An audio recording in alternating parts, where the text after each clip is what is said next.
जगभरात आज महिला दिन साजरा होणार आहे। आज विविध कार्यक्रमाचं आयोजन करण्यात आलंय। राजभवनात सकाळी 11 वाजता महिला दिन विशेष कार्यक्रम होणार आहेत। मुख्यमंत्री, दोन्ही उपमुख्यमंत्री यावेळी उपस्थित राहण्याची शक्यता आहे। तर उपमुख्यमंत्री एकनाथ शिंदे यांच्या उपस्थितीमध्ये शिवदुर्गा सन्मान कार्यक्रमाचं आयोजन करण्यात आलं। दिल्लीच्या संसदेत संविधान सभेत काम केलेल्या 15 महिलांच्या कामाचा यावेळी गौरव केला जाणार आहे। आज महिला दिनाच्या निमित्ताने विशेष कार्यक्रमाचं आयोजन करण्यात आलेलं आहे। एकनाथ शिंदे यांच्या उपस्थितीमध्ये शिवदुर्गा सन्मान हा कार्यक्रम सोहळा होणार आहे। जगभरात आज महिला दिन साजरा होत आहे, त्यानिमित्ताने महाराष्ट्रात सुद्धा ठिकठिकाणी विविध कार्यक्रमांचं आयोजन करण्यात आलं आहे।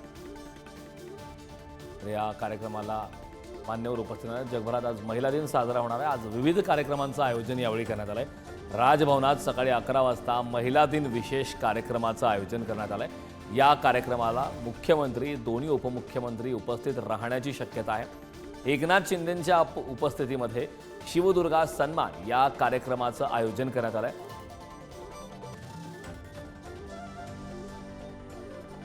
Thank you.